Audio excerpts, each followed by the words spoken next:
everyone. Welcome to our little Droughtlander chat. We haven't had Outlander on the air for, how long has it been? Maybe 6 months? I thought it was a couple of years, but I could be wrong. It's been 84 You've got years. really bad symptoms. Yeah.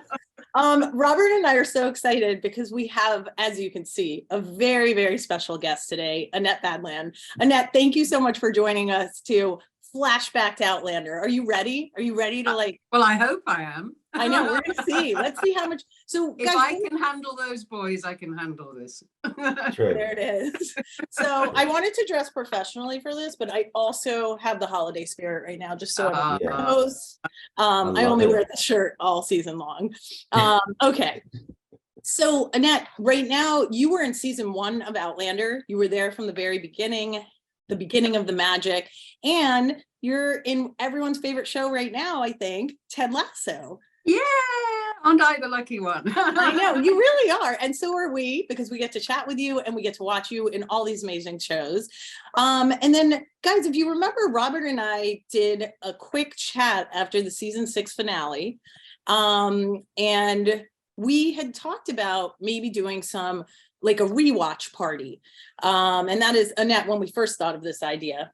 And, you know, I learned something that I feel like, Robert, can I tell everyone? I think you should tell them. Okay, all right. I learned that Robert, who has been covering Outlander for years and interviewing cast for years, had never watched season 1. What? I hope you've addressed that now. He's such a poser, an Outlander poser. Well, here's the thing. Like, I always said I'm a season 2 guy, and I meant it because I never watched season 1. Like, I got into this show because of my wife, right? She's like a nutcase for Outlander. And I was always like, that looks like a great show, but I'm very busy. I've got a lot of shows that I have to watch as part of the job, right? Reshma knows we have to watch everything. I'm like, I don't have time to watch this. And then I saw the first episodes of season 2, and I was like, oh, wow, this show is so good. Then got into it. Never got around to watching season 1. Now that's been addressed. I'm glad we addressed it, but one question for you. You have literally interviewed Sam and Caitríona for years now. Have you ever, do they know that you had never watched their show, their first season? They probably don't know because I only ever interviewed them for season 2. So I'm just like... We should tag them when we put this out on social. I think so. Everyone knows the truth. But I made send some little texts out after this. I might just just send have a few to. texts like, this guy's hopeless. Merry Christmas, but did you know? Did you know? And that's why apparently. But did you, like, when Reshma said to me, we really need to get Annette Badland on our chat, I was like, we're not doing a Ted Lasso chat. What are we doing? And but no, I'm very, I've addressed that situation now, thankfully. And yes, I'll admit it. I never watched season 1. I always said season 2 is the best season, and then I was totally into it after that. So yeah, come on, guys. Well, after this episode, here's the thing you need to know. Annette is in season 1. She is the season 1 magic, and you're gonna change your mind after this episode. Yeah, look, I hope so. And anyone who hasn't seen season 1, stop watching this right now. Don't watch that. No, Robert, you're literally alone. You're the only one. Only person in the world.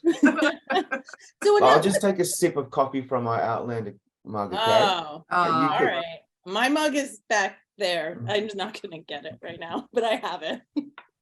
Okay, guys, let's jump into some Droughtlander. But Annette, I first want to start from the very beginning with you. When you got onto this show, well, first of all, have you watched Outlander since you've left? Did you continue watching it? This is where you can have a go at me. No, I haven't. How do you have? You don't have some time. of the seasons. I am not up to date. I'm gonna give you a pass, not just because I want Robert to go down in flames, but I'll give you a pass because I think, you know, we're all in this business and you watch shows and you work on things and you work on things. And then when it's over, you're kind of relieved. You're like, oh, I put my all into that. And then I'm deeply hurt. Yeah. No one's thought about her, dreamt about her. That is not She true. hasn't manifested. That is not true. Caitríona brought you up in an interview recently. No, but in the series, no one thought about series. Yeah. I know. Like, did she die? Do we even know? I don't think she has. What are they doing? Painful for me to watch, you see, because I'm not involved anymore. They're actually bringing a lot of the first series people back. I saw that. Yeah. A lot of them. Listen, I still think you could appear. I mean, Claire's a time traveler. She could go back. Yeah. But you know, let's should we start our little rewatch party? Should we do that? Or I do want to know before I play your first scenes and everything. You know, you started on the show with Sam and Caitríona when they were like babies, right? They were both very green actors. What were your first impressions of both of them? I adore both of them.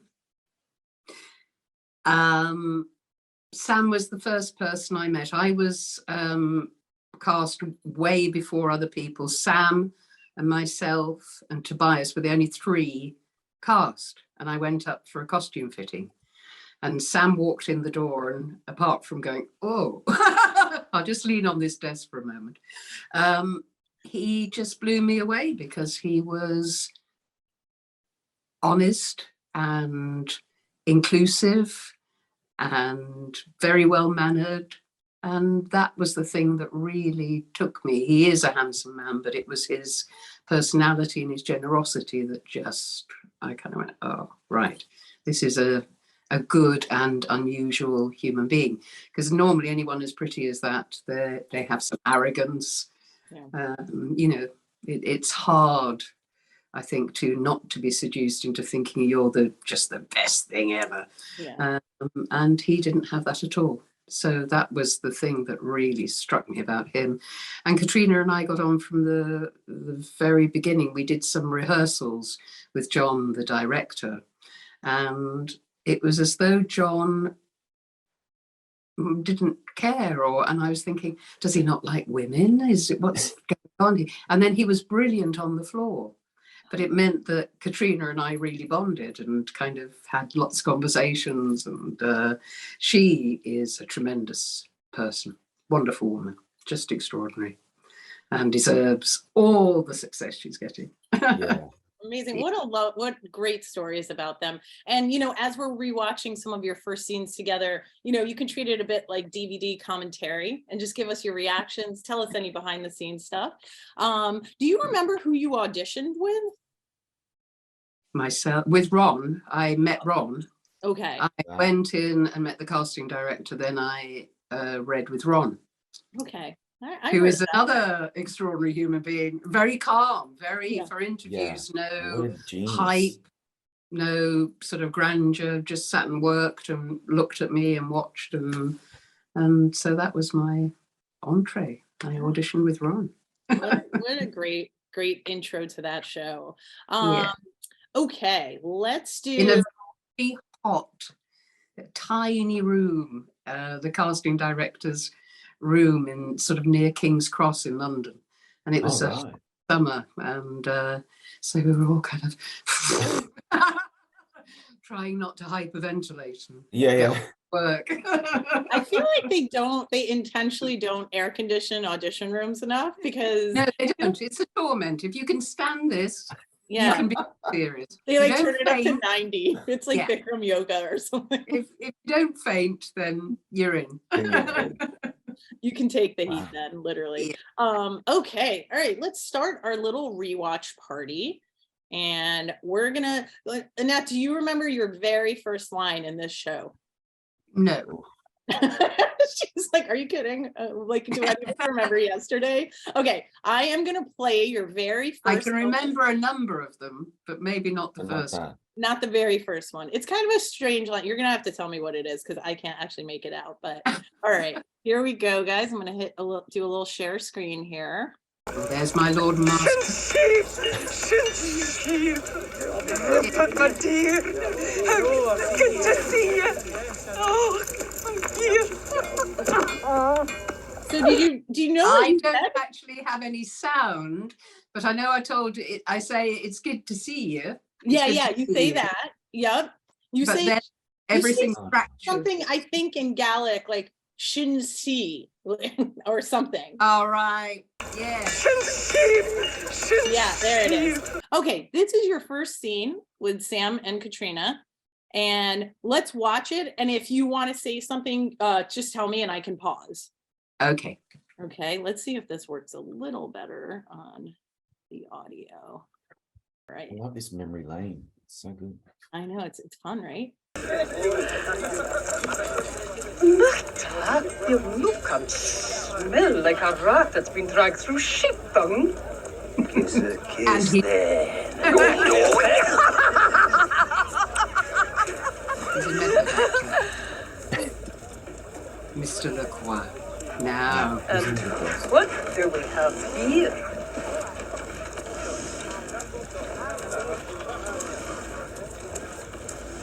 Claire Beecham, Mistress Fitzgibbons. Mercer found her. Dougal said we must bring her along with us. So. Well, Claire. Fancy name. Okay. Yeah. So was this your first scene that you guys filmed? Oh, I can't remember any of this. Could have been. It could have been, but I don't think it was because we did stuff in the castle first on the sets. Because this, for me, we did a long day, and actually the courtyard had a solid ground, and it was the film crew that put all the mud in. Oh, okay. Yeah, and Terry Dressback is the most wonderful costume designer, but she's extremely authentic. I don't say but, and she is extremely authentic. So Yeah. I had woolen stockings on, I had 2 underskirts, 2 bum rolls, several underskirts, a corset. Everything was made of wool, was very heavy. Yeah. And we spent the day in there. And by the end of the day, my skirt had lapped the mud onto the woolen stockings, and it had slowly walked up to above my knees. When I walked, I was just going and at the end of the day, they wouldn't let me in the van with everybody else. I had to go into an easy up, get undressed, put a dressing gown on. Oh my Because God. I was just clattered in mud. It was like some health spa for your ankles. It was how to have beautiful ankles and knees. So it wasn't the first thing we filmed. We're gonna get to like what you and Caitríona had to wear, because one of the scenes I'm going to show you is the dressing scene you guys did, and then you can give us kind of the breakdown. What is a bum roll really like? That seems Right, extremely uncomfortable. Not in the corset. It's not that uncomfortable. Okay, I guess the corset is probably worse than a bum roll. I just feel like a bum roll. I would not. Bum rolls just hang about your waist and make your back of your skirt stick out. But okay, let's continue this. I just wanted to get your initial thoughts, and now I think Sam is going to enter the scene here. Come with me. I should find you something to eat, something to wear that's a bit more, well, a bit more. What about him? I can fend for myself. No, you're hurt. He was shot yesterday. I'll be fine. No, you won't. I bandaged his shoulder, but I wasn't able to clean it or dress it properly. I must tend to it before it gets infected. I mean, inflamed. You know, with fever and swelling. Oh, I can find what you mean. But do you mean to say you know what to do for that? Are you a charmer then? A beaten? Something like that. Jamie? You hurt the lady. You need tending. This way. Let's get you to the rain. Very So quickly good, on. so compelling. I know. You know what I realized? How similar Mrs. Fitz and Claire are. They are like the same person almost, you know, just at different times in their lives. Like strong Yeah. women who don't put up with shit. Yeah. So I think And are open to stuff too. Yeah. They are, you know, my Mrs. Fitz could well have gone, hey, no magic, I'm not having anything to do with it. Right. But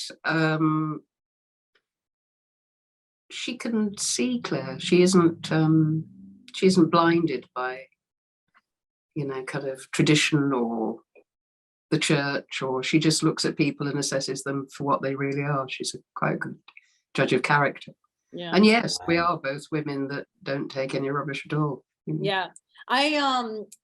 You know, let's talk a little bit. How long did Caitríona have to film in that very thin nightgown in cold Scotland? Well, it would be at least 4 or 5 hours, I guess. You know, and the wet hair and the Oh, for that day. But she had filmed. Oh yeah. Oh Yeah. God. Well, that's Yeah. years now, Robert, isn't is it? this your first time seeing this scene? No, thankfully, no. As you know, I'm now a full bottle on season 1. Okay. Mhm. Yeah, so yeah, and I have questions because I'm just so interested in, like, first of all, Annette, what's it like to look back on scenes like this that you probably haven't seen in a very long time? You know, you go through your credits on the internet and you just have to keep scrolling and scrolling and scrolling. Old. I'm a very old person. You're such a hardworking actor. You've been acting for decades, but like, so you've probably seen a lot of your stuff on TV and whatever. But when you look back, what goes through your mind? Didn't do that right. Didn't get that right. Should have hit that. Isn't she wonderful? Isn't he great? Should have done this. Didn't do that. Usually, I try very hard not to watch myself, but I have seen Outlander. But I think does it make you feel good watching yourself in these scenes? Like, is it fun? I loved Mrs. Fitz. I enjoyed playing her enormously. I guess the strength, her spirit, to have intelligent scenes with another woman. You know, it's all boxes to be ticked, and written by a woman. You know, the writing doesn't. Diana allows you freedom, and I think she's allowed the reader their imagination too.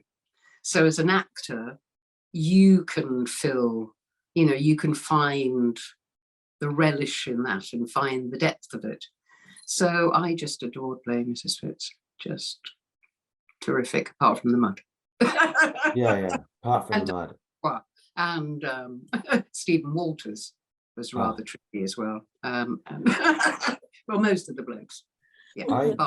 I think they need to let's manifest. I think they need to bring you back, or let's just do a spin-off if you're available. I feel like Mrs. Fitz, the like unknown years, I would tune into origin story, something. Give us something. Well, actually, part of our watch party is going to be kind of ideating on what happened, because Mrs. Fitz has a granddaughter that is turned out to be a little bit of a villain. So we're gonna do a little deep dive. Shame on the family. Horrible. Mrs. Fitz worked so hard, and then Leary comes around the corner. And okay, so what we're gonna watch now is the continuation of that scene where you, Sam, and Caitríona continue into. Hold on, let me just share this. Mrs. Fitz discovers a bra for the first time. Well, that's the scene after. What I want to do is do this one, because I want to get your take on. I'll let you watch, and then we'll ask our questions. Okay, here we go. Okay. As you asked, garlic and witch cheese with the boil the rags. Also brought comfrey and cherry bark for the peeling. Perfect. Call out if you need anything else. Oh, well, thank you, Miss Fitzgibbons. Everybody calls me Mrs. Fitz. You may also.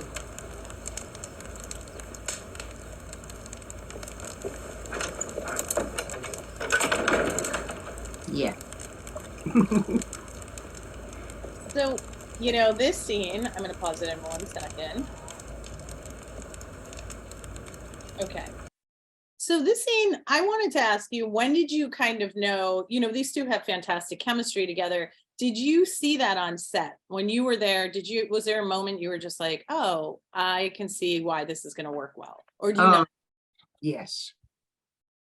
Very, I mean, they searched, I mean, I guess everyone knows, they searched a long time for Claire, and it was cast late because they needed that chemistry, and it wasn't happening with other people. And it was just very potent. You could see it because we'd had some rehearsals, we'd met socially. So it was very clear that their sense of humor, they could laugh together. You know, it's a hell of a task. It's, you know, what they've been through together is enormous. And yeah, you could see that, I think the humor more than anything, the kind of wry, yeah, we're thinking the same thing here. Yeah. We'll have a giggle later. Or indeed we'll have a giggle in front of the cameras. we might. Well, actually, speaking of that, did you talk about their sense of humor together? Did you see that on set right away? And is there a story you could share that they won't, you know, we don't want to break Fight Club rules or anything, but is there anything you could share? They didn't get up to, it was so early, I guess. They were behaving themselves, but you'd see little looks, and then there'd be giggle, you know, when we were asked to stand down for a bit, there'd be jokes then, and, you know, some banter. Okay. Yeah. All right. I think we should, Robert, do you want to ask any question about that scene, or should I continue in the watch party? No, I'm still actually recovering from the gun show, and when you see Sam Heughan with the shirt off, it's just like, come on, Sam, you're making me look bad. Enough. It's rude, honestly. It's rude to everyone. It's rude and brutal. That's all I've got. I said he was a nice guy, but maybe he isn't. Maybe it's just... You're right. You know, by the way, you are right. Like Sam Heughan, of all the thousands of people I've interviewed over the years, he is like right up the top. He is such a nice, genuine person. He's just a really good person. And so is Caitríona. We're so lucky that we get to work with people like that, aren't we? Like, because we also work with a lot of assholes, let's be honest. And, I wasn't going to say it's hard to resist being an asshole because everything's fed into you. Yeah. It's very easy to blossom into this terrible fungus from this very nice person you started as, you know, all the kind of hives and horribleness, and you suddenly mutate into this arrogant, you know, as I was saying before, you know, I expect this, you should have done that. And they don't have that one iota of it. No. And indeed help other people. Incredibly difficult to do when you rise to fame in such a short amount of time.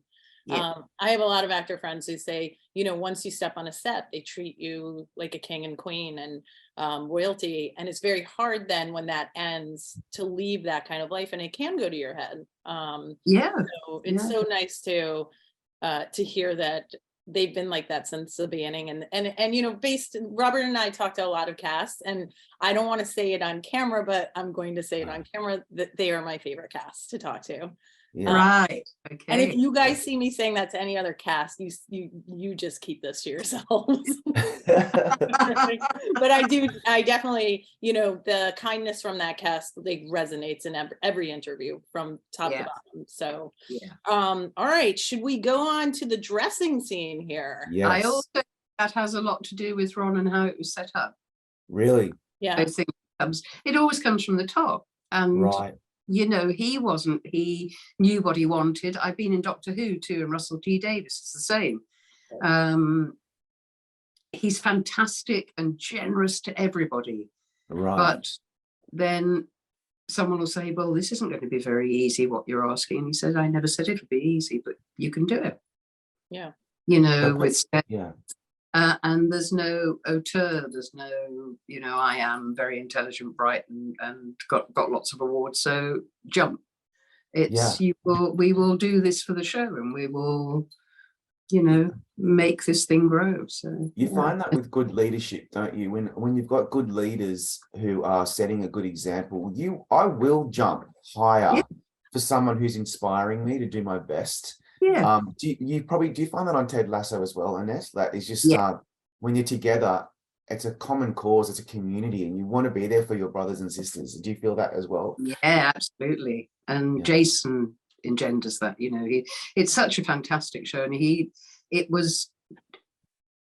conceived it way before COVID.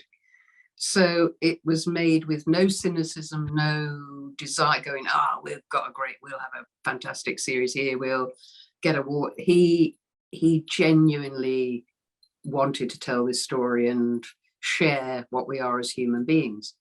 And that's why everyone's responded to it, because they go, oh right, yeah, I have that pain. I'm feeling lonely. I hate myself. Okay, can I hold on to this? And it's done with sincerity and generosity. So yeah, and again, it comes from the top. He and Joe and Brendan are very generous, giving people, and that doesn't mean to say you're soft or you acquiesce to things. How you want to make it better all the time. What can we do to improve this? What can we do to make this kind of come more alive? So they're open to other people, and that's was exactly the same on Outlander, and certainly Caitríona and Sam have it in them, and I think and Ron had it, and it comes from Ron. Yeah. Wow. I think it all comes down to respect too. If you show respect Other to humans, people, yes. you get that back. And I think you can really pinpoint when people get upset, it's when they don't feel heard or valued. And that's good to know. You're lucky to work on, two, not one, but two shows like that, and probably more. Yeah, Doctor Who, yeah. All right, let me pull this up, guys. All right, this is the dressing scene. I really like this scene. I have to say, you're both the comedy in this is one of my favorite things. Okay, here we go. You must get up now. Come along. Up with you. You slept the whole day. It's near 5 o'clock.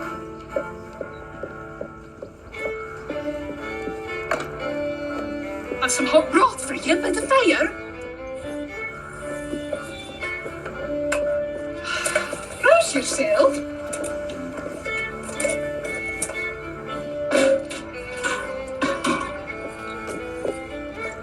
Thank you.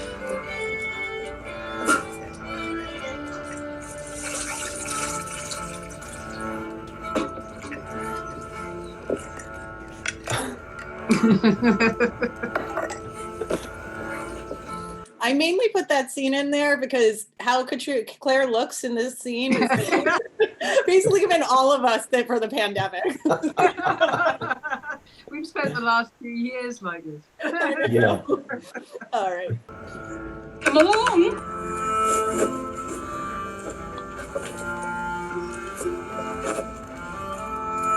What kind of corset is that?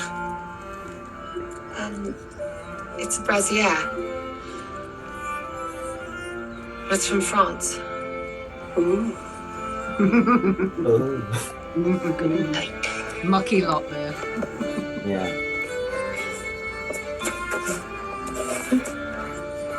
Notice she said it's from France, and she's like, okay, yeah, understand. I know It's from everyone's France, like, then oh, fine. France, that's all you have to say. Okay. Yeah. Yeah. She doesn't like the French, but she knows. Okay.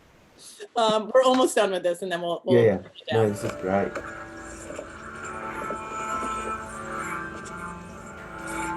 Great editing. It had to be great editing. It took over 20 minutes. Years. I mean, look at you two legends. Look at Oh that. man. Look at those faces. Look at those clothes. How do you walk around in all that stuff? All right, talk to me about that. I had to edit that scene slightly because that Caitríona had to be totally in clothes for that. And so I guess one of her first nude scenes in Outlander was with you. Yes. So how was that That's a shooting lot. that? I mean, it is a lot of pressure. It took a long time. It was a closed set because she was naked. Terry and we knew how long it would take because there are the bum roll. I did the corset for real. We didn't cut at all. We just did it in real time. Okay. Wow. So we were the How only long ones. does it take to dress It in was real over time? 20 minutes. It was over 20 minutes. Wow. It's still a long Well, time. you think about it, you know, underskirt, corset has to be done up, shoes have to be tied, mittens have to be put on, dresses have to go on, that has to be laced. And nobody knew because it was really early on. But Terry knew it would take ages, and she said, I have warned them, you know, but I don't think they believe it.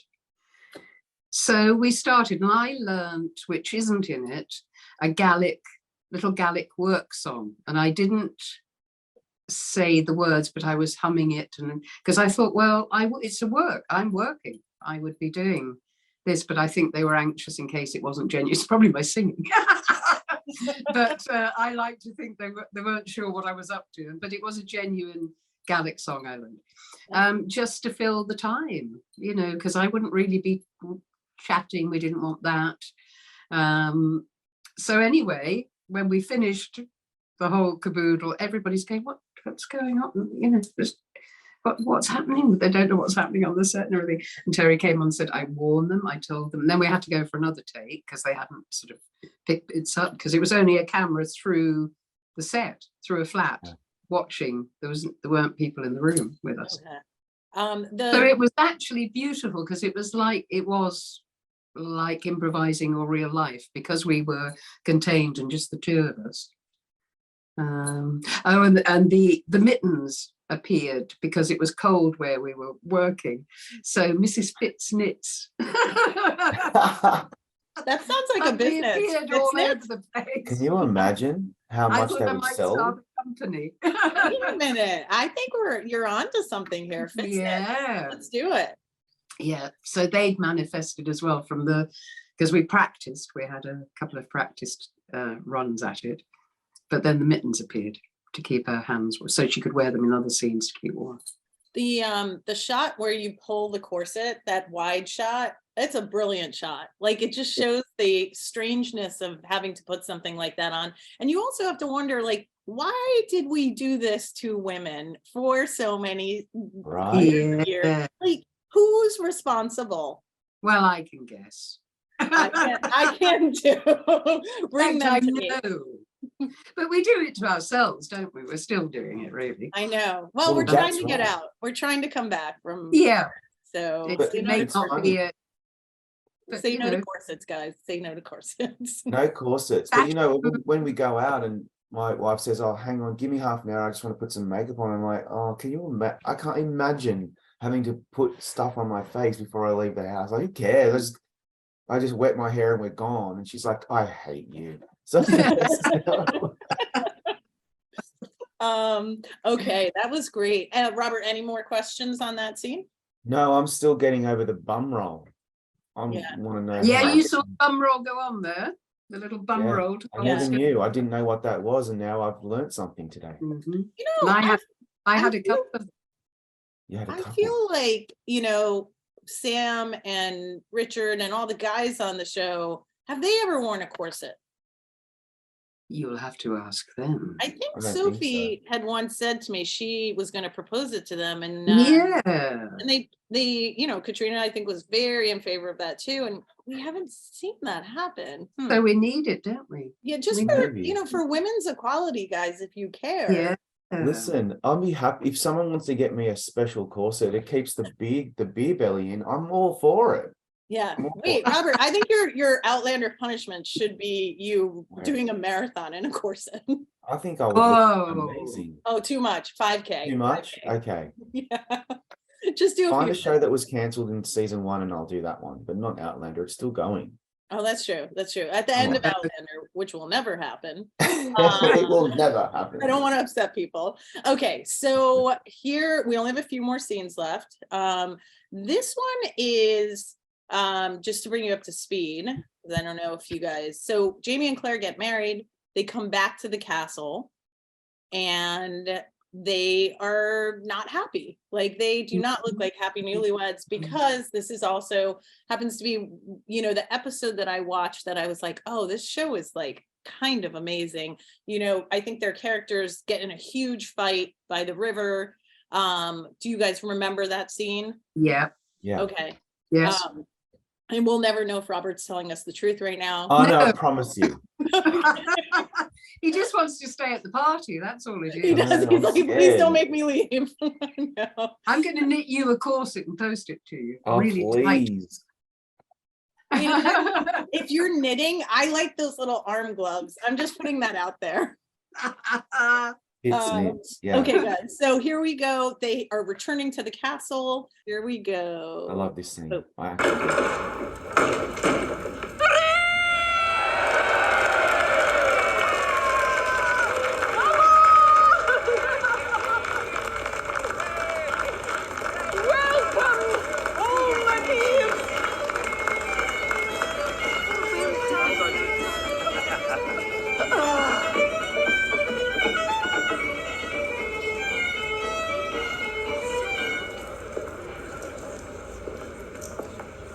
Congratulations to you both. You guys, just pausing it there. Look at that dirty look. I've seen that look many times In real life. in real life. We all know that look. Yeah. Well, yeah. I look forward to hearing all about your nuptials. It's been some time since we've had a wedding here.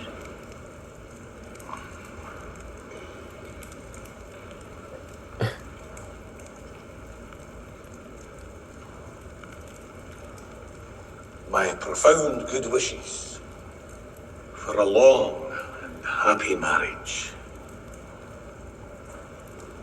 Lady Brochtuarach.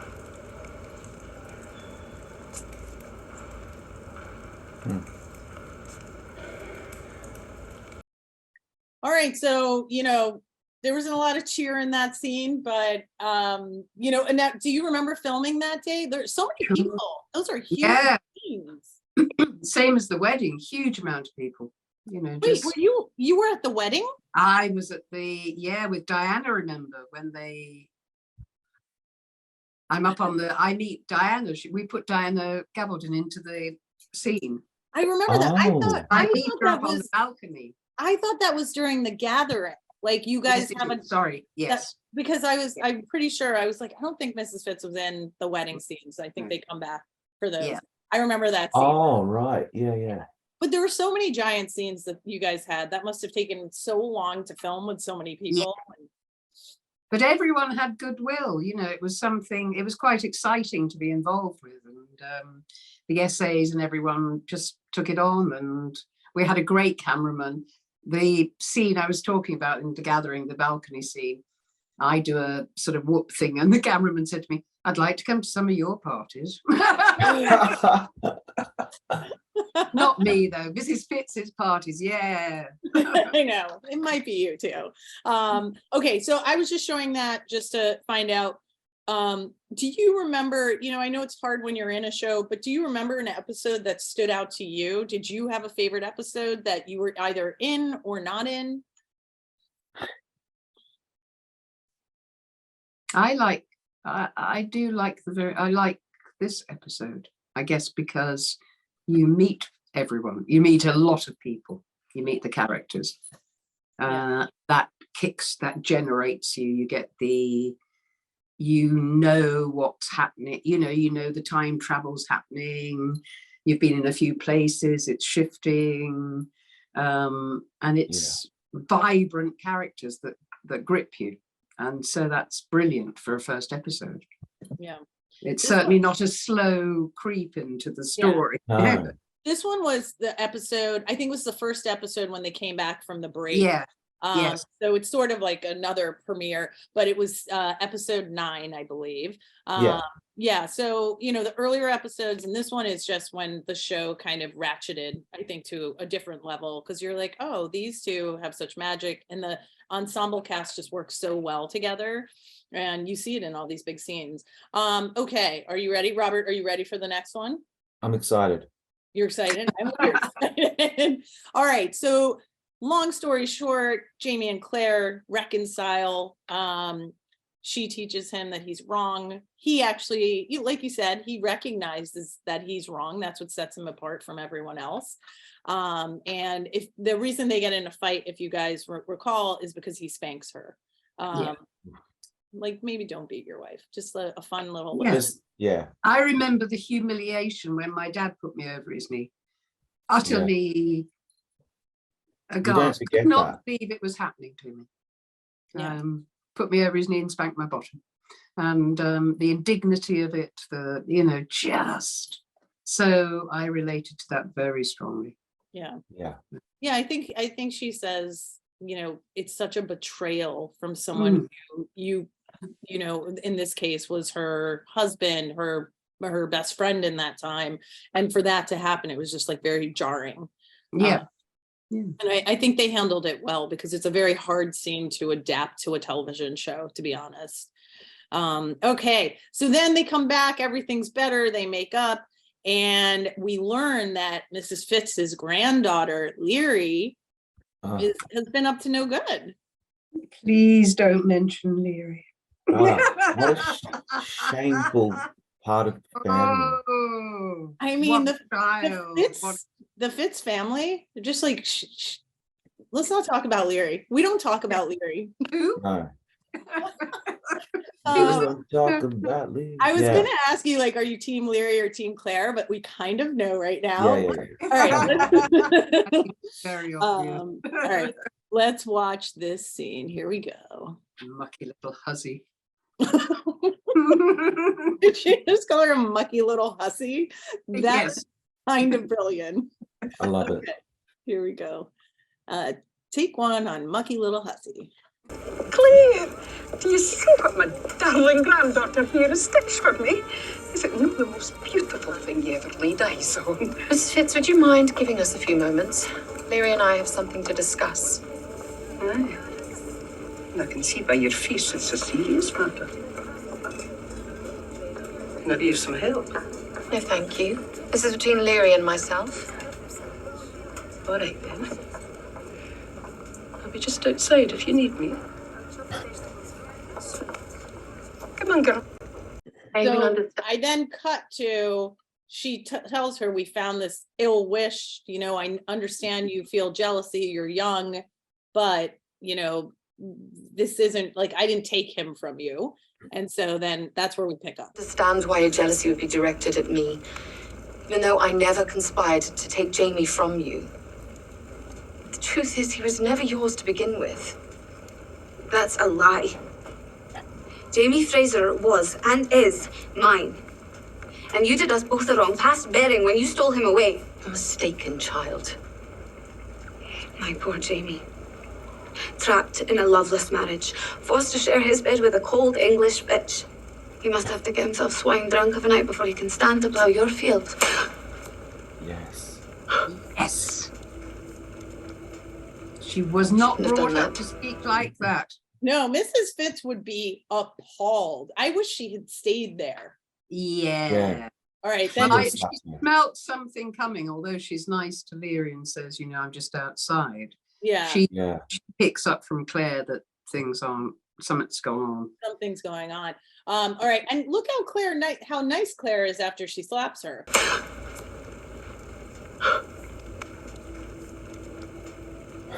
Shouldn't have done that. Sorry. No.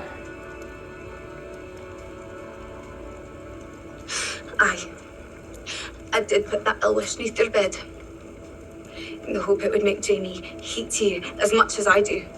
He belongs with me, and one day it will be so. Away from me and my husband. Yes. And then I think we all know Leary does not. So talk to me about that scene. Like, okay, I know that you are team Claire in this. What do you think Mrs. Fitz's reaction would have been? She'd have scalped her.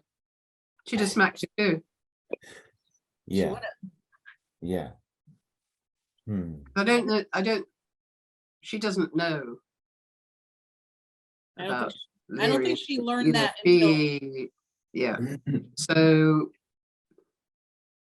she would woman handler aside and give her pretty much a piece of her mind. Yeah. And threatened to, you know, I was joking, saying she wasn't brought up like that and I'd scalp her. But yes, Mrs. Fitz would. Yeah.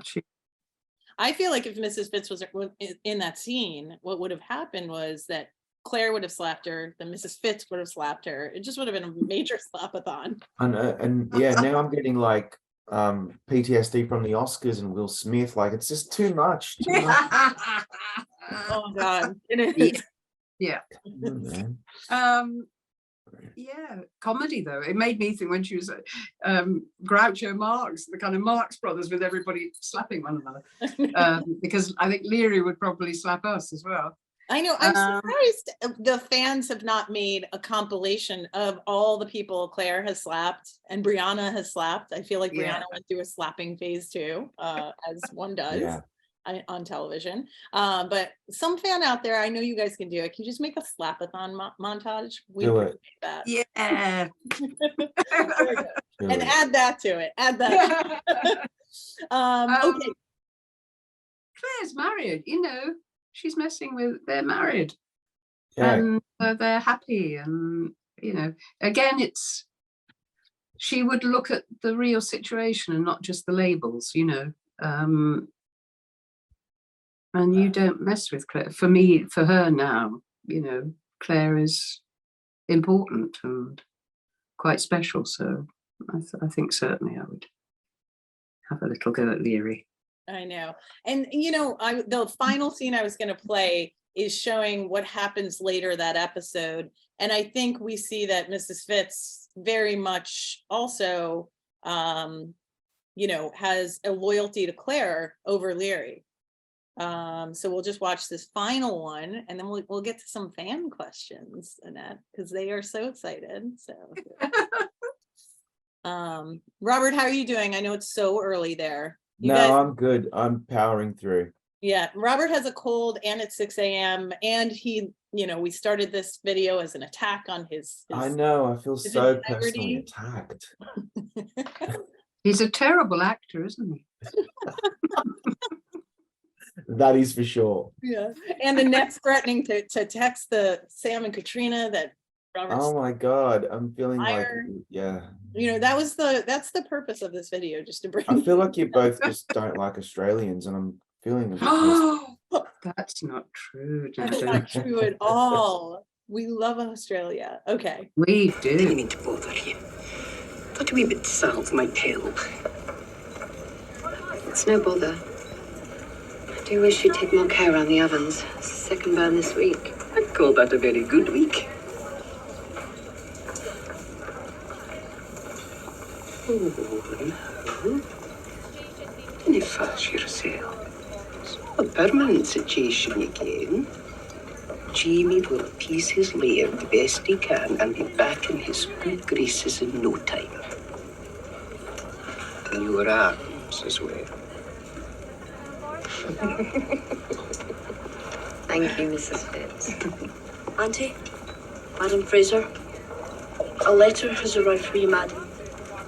And so we know that that's when Leary's plan to get Claire killed goes into action. Yeah. Mrs. Fitz would not have liked that either. But I think, you know, and let's talk about like the affection I see between Mrs. Fitz and Claire. Or Annette and Caitríona. Yeah. It must, yes. We got on very, very well and spent time together off the set. But Caitríona is very inclusive, and you'd be going, but I'm someone, I go, well, I'm way down the pack here, so I'll just scuttle to my trailer and I won't bother anyone. Caitríona would be there at the door going, come and have lunch with me, and, you know, come on in and let's go for a drink tonight or whatever.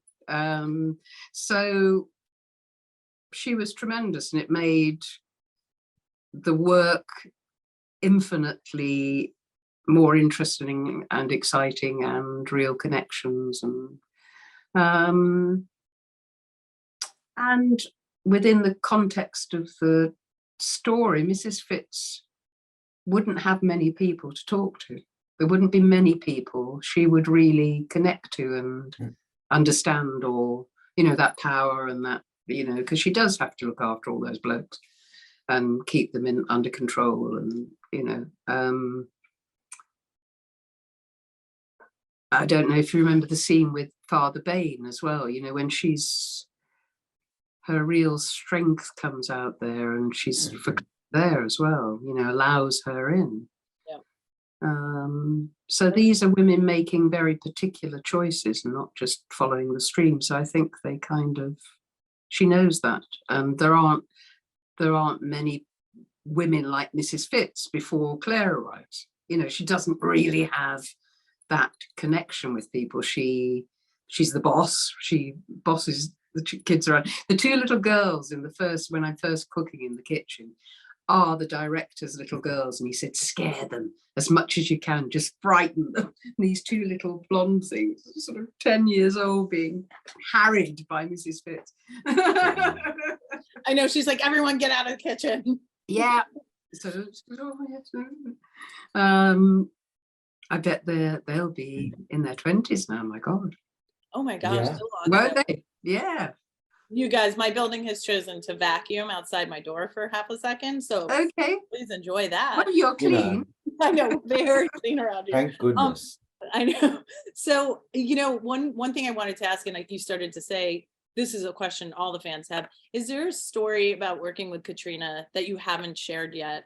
I know you might have to take a few moments to think about it, but we have the vacuum, thank God. But Caitríona or Sam, they love stories like that. So I was just wondering. I just enjoyed every scene I had with her. We had great complicity. And it's very easy to work with her because she's emotionally connected and she's intelligent. Yeah. And she's a fine actress. So as another actor, you respond to that, and it was just, and because my character had to look after her, and she was, you know, everyone knows she was a model and had retrained to be an actress. So she was, you know, she was at nursery school and she was very capable and immediate, but I guess I also felt she needed to be taken care of and nurtured because she deserved that. You know? Yeah.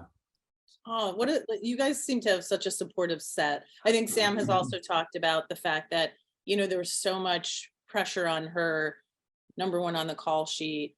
She had never done television before, if I'm not mistaken. And you got to witness like all of you guys together. And so I can see that the respect is two ways there. Yeah. The lads are of course robust and send people up and tease and, you know, they're, as you can imagine. No wonder you and Caitríona bonded, because there were so many men on that set. Like glue.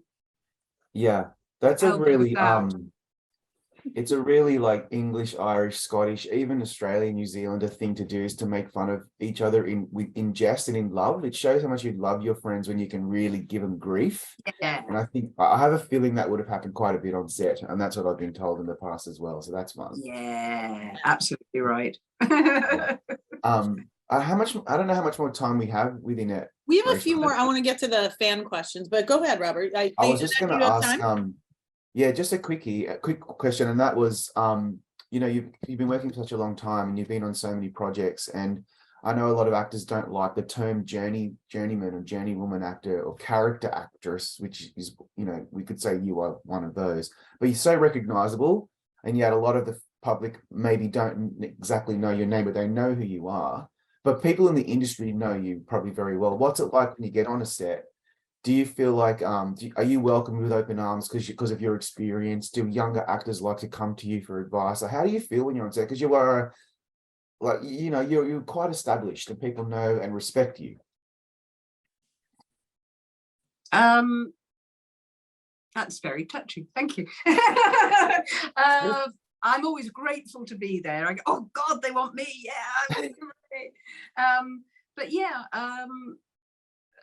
Jonathan Harvey, who's a writer and director, and I did a play of his up in Liverpool, and one of the things he was asked about me, and he said the young and the old, everybody wants to be a friend. And I guess I don't have, everybody is taken for what they are when they look into my face. So, some might go, oh, you've done this, but you just get on with it and respond to people as they are. And if I can help, I will. What's the best advice that you? What's the best advice that you've given on a set to someone, if you can recall? Well, on a set is different. When people come to me and say I want to be an actor, it's hard. Don't. If you can't, only do it if you can't do anything else, because it is never easy. You have to really, really want it. And lots of people think it's about being a star and being in a film or on the telly, or we've lived where we live for a long time now, but when we first moved there, it's in the northeast of London. There was a little girl on a bike and she recognized me from something I'd done. She said, "You're on the telly, ain't you?" And I said, "Yes, I am." So why aren't I? Why am I not on the telly? And you go, well, and there's still people that approach me and you think, well, it doesn't come that easy. It's not a reality show that you suddenly flip into this, and real actors, you don't start for that. That isn't the reason you begin. It's saying to the rest of humanity, I feel this, I think this, do you share it, or does it provoke you, or can I give you comfort, or can you think about your politics, or whatever? And it's a connection with other human beings. Peter Hall, when I was in his company, said acting is not about reputation. And it isn't. You can't stand on your laurels. You've got to do it every time. You've got to just turn up and do the best you can every time. Wow. Well, great. That's some good advice. It isn't, you can't coast. Did you get on the Outlander set and other sets you've been on, do people come to you for advice? Like, do you have actors? Yeah, younger people do, or people, I worked with a young actress recently who'd been in musicals and she was moving into wanted to do more straight drama and things. So, and she was looking to go to university, and how could she change things, and would, I help her and wrote a letter to try and get her on the course and things like that, just that she would be diligent and she would be hardworking, and she's talented. I feel sorry for kids now, because when I began, we had repertory theatre. Now they give it away. They have to be in no budget films to get their faces seen, and it's really hard, really hard. All right, so I don't want to run out of time, and I want to get to all these fan questions. Yes. Before we do that, I just want to know, it's very hard to remember because it was like so many years ago, but a lot of them want to know, is there like a best memory you have on the show, or a best blooper that you can remember that you were like, we could not get through this scene, or something maybe that you haven't shared before? No, there's nothing. I'm a blabbermouth, and I've shared everything, I think.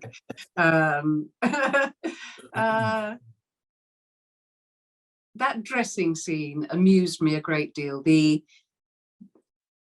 crew and everybody not knowing what was happening, and they really were going, what are they doing in there? And Terry was a lot of fun before it and everything, so that really just amused me. Their faces and the interaction, and the director saying, "We got to go again," everybody go, "Oh," because for them, they're just outside, they don't know what the hell's happening, they're just and for you, so how many times did you and Caitríona have to do that over and over? Twice. We did it twice, which is 40 minutes. Yeah. Matthew told me. That's Wow. that's a long time to have to be dressing. You know, back then they couldn't really have, you know, those like passionate moments where you just rip each other's clothes off. It's like 1 second. Yeah. Well, Mrs. Fitz would have slept in hers. She wouldn't have been taking anything off. No. Mrs. Fitz slept in Why a bother? corset. Oh, I think they probably did. They just released, made themselves Yeah. more comfortable, and Of course. it was cold, and you know. That's true. They Mrs. didn't have Fitz doesn't have time. She doesn't have No. time for that. She's just like, release, sleep, tighten, let's go. Like, she's Yeah. busy. Let's make that porridge. That's right. Robert, I can't wait until you wear the corset and let us know how it I how it can't goes. wait either, because I reckon I would look so much more svelte. And I just will, wouldn't- you know, at the beginning of season 7, I will do the corset challenge with you for 24 hours. Let's give it a go. Okay. Mine's not gonna be that hard because I'm a girl and I wear a bra. Hello. I can do it. Okay. What do you do with your breasts, Robert? I find that I just like to let them hang out. Okay, right. Yeah. Yeah. Yeah. Sit on top of the corset. Yeah. Yeah. And I feel like I get a lot of really, really great feedback about them as well. So. Do you now? Oh, it's gonna be in his Insta story. You guys Oh just yeah. wait. Yeah. Yeah. Totally. You know, if I had to guess what comment would have been said in this interview, it would not have been, Robert, what do you do with your breasts? I know. I think that should be the Yeah. headline, the lead. Men have to think about this. We do. Wait, Annette, have you ever been on a plane or anywhere and seen someone watching Outlander? No, I haven't. No, I've heard like a lot of I'd be trying to get off the plane. Yeah. you're like, Same. let me off this What plane. happens a lot with me, with you saying I've done a lot and everything, often people come up and go, I know you, but I don't.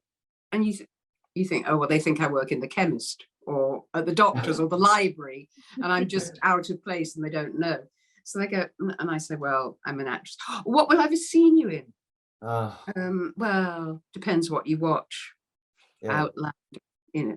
Yeah. Oh no, I don't watch that. Oh no, no, that's horrible. I don't. You're You end kidding. crawling away. Yeah, just Wait a get out your minute, somebody You're IMDb. reduced to a little And you're just blob. like, well, let me show you. Yeah, Yeah. you're like, let me show you my IMDb. You have 20 minutes. But and it's scroll and scroll. scroll and no, but if I saw you on the street or somewhere and I didn't quite know who you were, I'd want you to bring me a beer. I just feel like at the moment you're Well, that may be influenced by Ted then. yeah 100%. You stand behind a bar, it's gonna be. I actually think for promo for Ted Lasso for the new season, you should do something at a pub, and we will Yeah. fly in for it. I'm happy to fly in. Okay. Yeah, I'm just saying. Just Yeah. saying. Just Just putting it. Yeah, I have to admit, a little fan moment for me was when I watched Ted Lasso. I was like watching, and I was like, Mrs. Fitz. I was like, Yes. roll off the couch. It's like, I love this. That's where she's been. Yeah. So I She's have to say, finding you were some the new first. notes about You were the first thing I loved about Ted Lasso, and Ted Ah. was the second. Sorry. To Yeah. change. Okay, should we do a few fan questions, guys? Yes, Okay. Okay.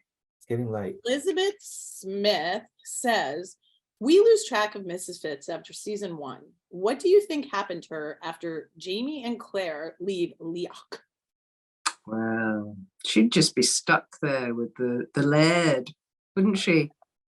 Yeah. Yeah. She's And her very evil she's making hussy daughter, the uh, granddaughter. granddaughter. Yes, I'm glad you think she's my daughter. mean, She'd be making very thick porridge and cursing people as she stood. And then she'd run away with a very handsome man on a horse. That's what she'd do. 100%. Gallop away. That would be amazing. Yeah, and she became a warrior woman. She was out Yes. fighting. Yeah. I really want to see that show. I want to see her. The opening credits would just be her ripping off her bum roll, and it would just be Fitz. Yeah, I'm with you.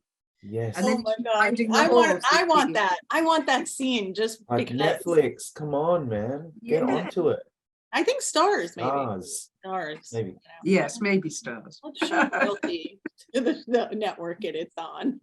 No, but in a lot of countries, Outlander streams on Netflix, as like second, right? It streams here on Netflix, and that's how a lot of people have gotten to know the show through the Netflix phenomenon. We'll give stars first pick, and if they turn us down for the Mrs. Fitz bum roll years, we'll go to Netflix. All right. Okay. Wait, Annette, did you watch that interview where Caitríona says she'd like Mrs. Fitz back? No, I didn't. Would you like to see that? Would you like to see that moment? Let's do that. Let's do that. Well, look at me sharing screens, and you're like, now I'm going to say to you, you're going to see me twice in this interview because it was in my interview that she says this. So hold on, so don't be frightened. All right, so just really quick, you are dealing with a newborn in 2022.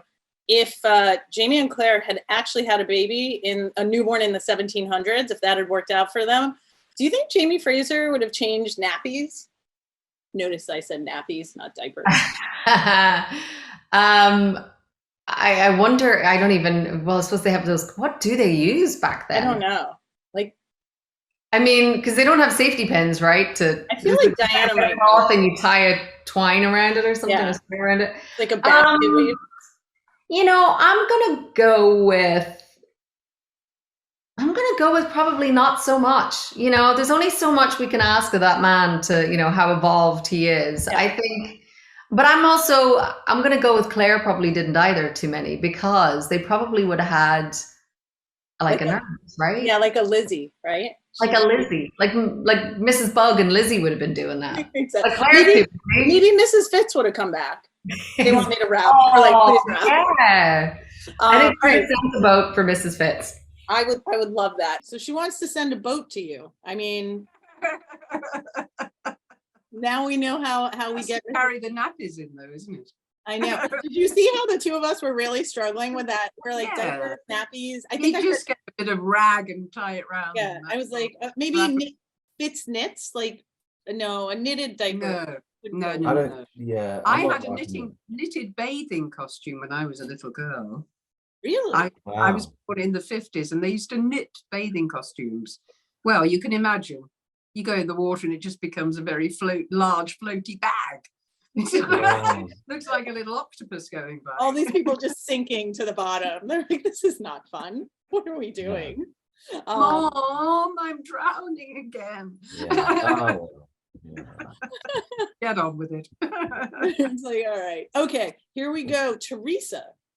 You kind of answered this, but we'll ask it because I want to get everyone's voice heard. What was your most memorable moment, either while filming or behind the scenes? Something that meant a lot to you. Yeah. I've spoken about the scenes. I suppose Kat and I going out for drinks in Glasgow on hot summer evenings is pretty good. Yeah. Sitting on pavements and sipping. Oh, for me, it's champagne. Oh, yes. She was into cocktails at the time, but champagne always I love. Amazing. Prosecco. A good night on the Prosecco is such an enjoyable time. Yeah. You like champagne, then Prosecco. And I would say, I think I like Prosecco, then champagne. Oh. But then I will tell you, when I have the luxury and the treat of flying first class or business class, sometimes I do that to Singapore, and they bring you over a glass of champagne. Yes, that's style, isn't it? Yeah. It's like in my tiny little cabin seat. I just want that. Yeah, that's perfect. That's the thing I asked for too. I said, "Oh, do you have any champagne?" I know. Champagne, guys, darling. when we do the corset champagne, darling. When we do the corset challenge, we'll reunite for a glass of champagne on Zoom. Yes. Yeah, and I'll have the Prosecco because I'm Italian, so I should be drinking. Oh, Prosecco. are you? Right. Okay. Yeah. I even like Cava, but I love it because it's more robust in Spain in the heat, and it's really hot, and the Cava's really chilled. It's brilliant. Yeah. Yeah, with some tapas and some prawns and some. Don't get me started.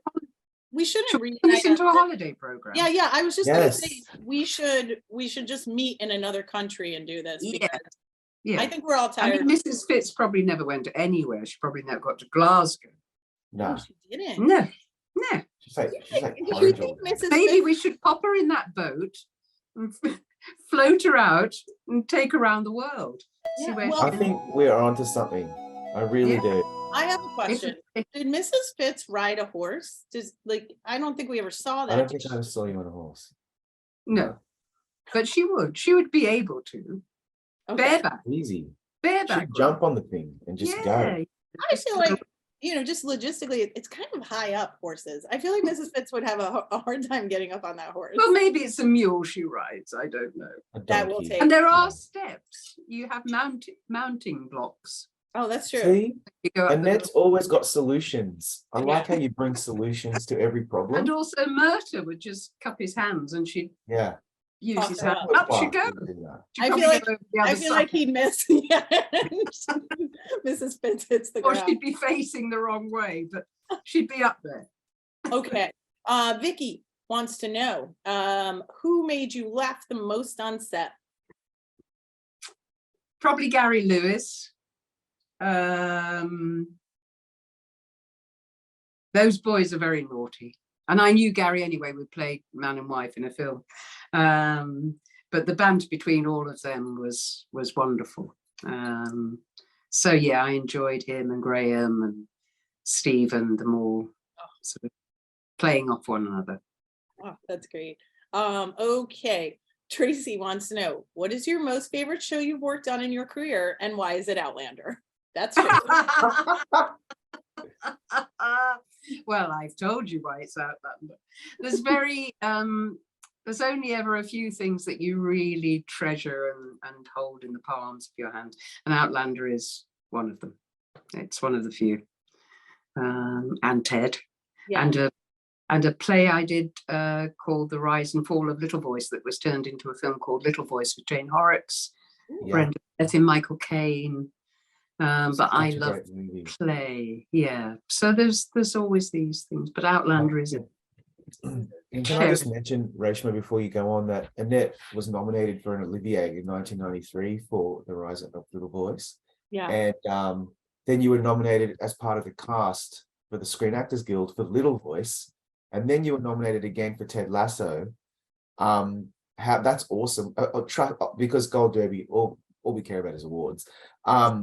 But that Olivier nomination, I mean, it was a while ago now, but do you recall when you were told you've been, I mean, that's like a Tony in the UK. Yeah, What was your reaction? Do you remember? absolutely knocked sideways. Couldn't believe it. And then I joked because in the play I had to pick Jane up off a sofa and carry her up 2 flights of stairs and put her to bed. So I said, well, it was for Best Supporting Actress. I said, it's only because I'm lifting. It's because I am literally a supporting actress. Supporting. So once they got the title right.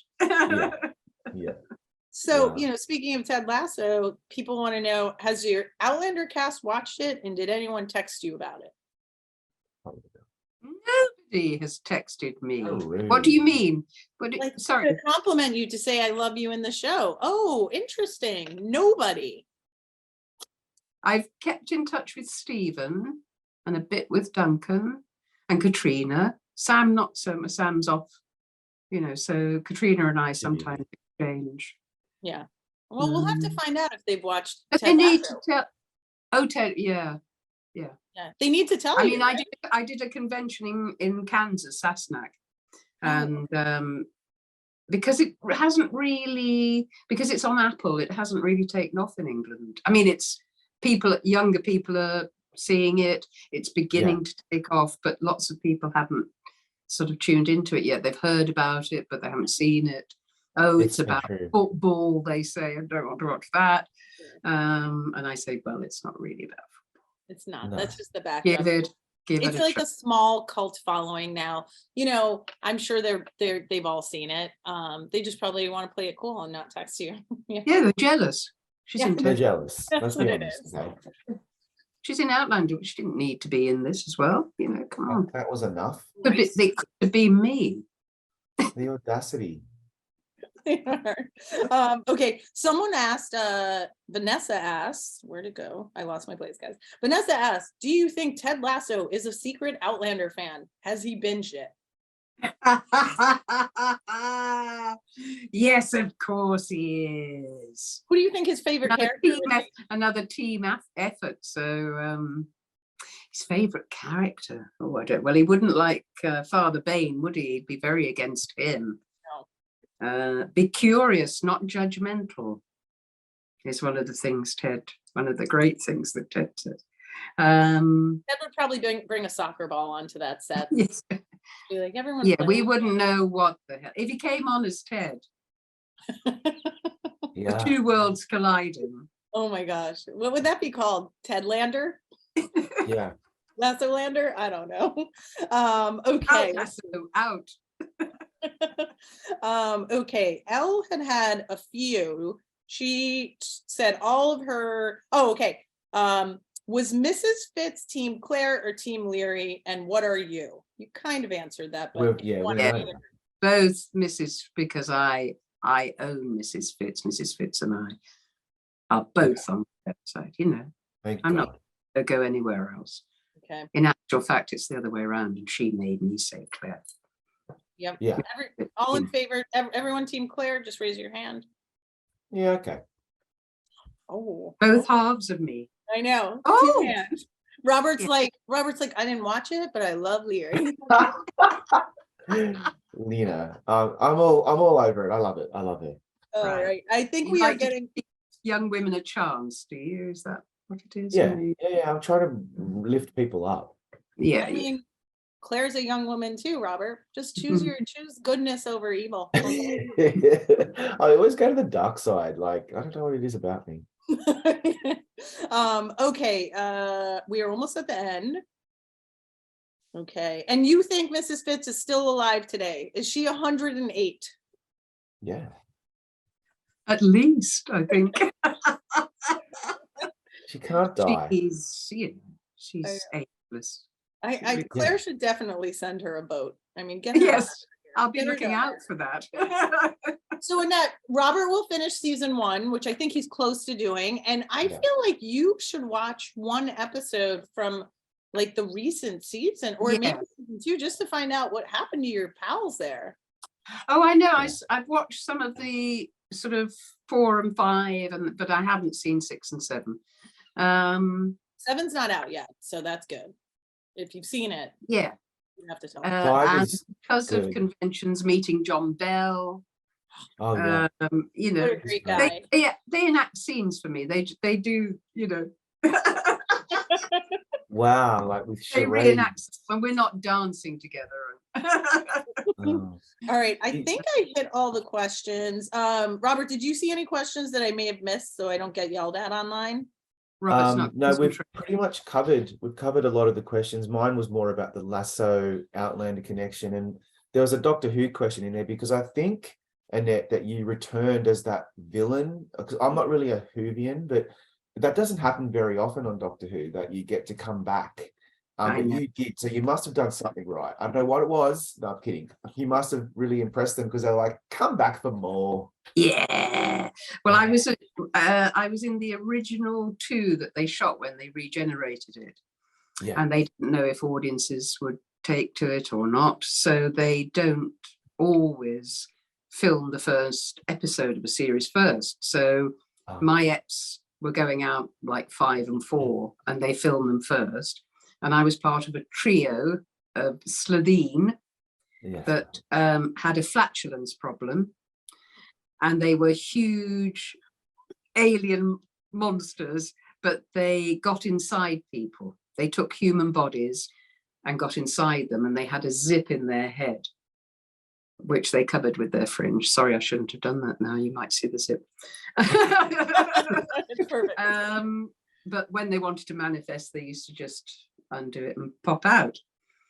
And there was a scene I did with the Doctor, who was Chris Eccleston at that time when it was regenerated. And Russell saw it and thought, I could develop this. So when I did the first two, there was didn't know there was going to be episode and a third episode. And he just developed my part, and he sent me, the script arrived near Christmas time. Wow. And it had everything, you know, she was lonely and frightened, and there were lines like, they say at one point they're going to go out, but she has to wear a sort of special wristband so they can track her. And she said, oh, dinner in bondage works for me. So you go from that to her being utterly lonely, vengeful. You saw just everything about this character, and she ends up going on the TARDIS and they're taking her home, and she actually thanks the doctor for, and I ended up as an egg with a little rasta hairdo. So there's potential for her to come back again, you know, the egg. Let's hope so. Yeah. All right, I have a confession. I have not seen any of Doctor Who. Okay, so look, that's horrifying. I know. Well, now I know it's about a flatulating egg. Yeah. Like, how can you not want to see to be had. Like someone with a flatulence problem? It's like, are we talking about half of my family, or what's happening? Like, what is this? Again, it's very British, isn't it? I will binge that at some point. How many seasons am I watching? Look, this 50? Is when they regenerated it, so it was 12, 13. No, way before 14, I think. Yeah. Yeah, 14? I think there's a lot. 2014. Oh, I'm so sorry. This is not a binding contract. I can't watch 14 seasons. No, it's going to take you forever. You will have Outlander though, won't you? You'll still that feels like, that I have to do for work too. You know, like I have to interview people. I don't go into an interview not having seen someone. I know. I always watch everything. Yeah, I agree. Who would do that? Who would do that? That would be a real villain. Yeah. You know. Yeah, and Heughan impressions, I think. Heughan, you know, just like exactly. I always hear from actors that and performers and artists that sometimes when you're being interviewed, you can tell when the interviewer actually has no idea about the project and they're just going through the motions, and then you can tell when the interviewer is really passionate about the project and they like. Are you one of those people? Can you tell straight away when the interviewer is not genuine? Absolutely, whether they're just cribbing notes or. And it happens the other way around with politicians, doesn't it? Where the journalist has to feed them the answer. Yes, very true. And we have a lot of politicians who have no idea what they're talking about. But Robert, you know, I do want to compliment you really quickly. You were one of my favorite interviewers on the circuit when I started covering this show, because I genuinely could tell you love the show. I did not know the truth behind the man. I do love this show, but I just felt like I don't need to see season 1. I'm all into season 2. Yeah. And I feel the same way about you, Reshma. Like, I think you bring something very different and unique and fun. I think we're going to make this stuff fun. Otherwise, why are we doing this? Like, totally. I agree. Oh, Annette, you have been one of my favorites to interview for this. And when we thought of doing these Outlander chats, you were the first person we thought of. Yeah, we were like, we've got to get in there. Yeah. So I'll come back. I did forget one. Someone wants to know why, this is Sue's, why didn't she give better advice to Leary? She's really, Sue's, come on. It's not on Mrs. Fitz. She had no idea. She didn't. This is often brought up. It's I've had this question before, because if she'd known, she would have done something about it. We know what she would have done. There's some of you know. There's no way.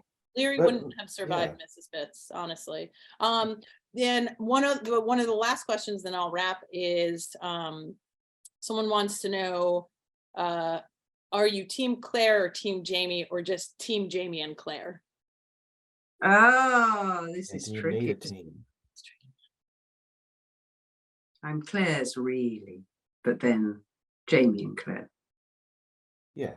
I think that's Robert, what are you? Team Claire, Team Jamie, or Team Jamie and Claire? It's like a Sophie's choice, because I love both of them, but I have always been a Team Jamie, because I just love that character. There's nothing like him on TV or in film. He's just awesome. Yeah. And I won't break the tie. I'm just going to say I'm Team Jamie and Claire, because you know, if I have to interview Sam and Caitríona, I can't have my loyalties questioned. So- True. True. So, but you two have made it clear whose side you're on. All right, guys, what a wonderful Droughtlander chat. I hope everyone enjoyed it. When season 7 comes out, you are going to see the 3 of us doing champagne and corsets. Yep. You know, And actually, Annette, you don't have to wear the corset unless you want to. As well. Well, that's what happened with the champagne going in the course. Yeah, and then it has to come out. Yeah. I mean, practically. You two are so full of hot air right now. Just stop it. Oh, a little dad joke. But seriously, champagne, corsets, Outlander, Annette, can't wait until Ted Lasso comes back. Do you want to give us a hint what day that is or month? Oh, waiting. Yeah. We didn't finish filming until end of November. Okay. Yeah. Ooh, that is A lot of editing to do. Okay. All right. So We we'll got give you guys time. All Next. right. You can do it. You can get through. You can wait. I can wait. I can wait. We have so much. Listen, we're all looking forward to a little vacation where we don't have to watch anything. All right. Champagne, corsets, Annette, Badland, guys. I hope you enjoyed this chat. And if I missed any of your questions, you can blame Robert. Correct. All right. Thank you so much.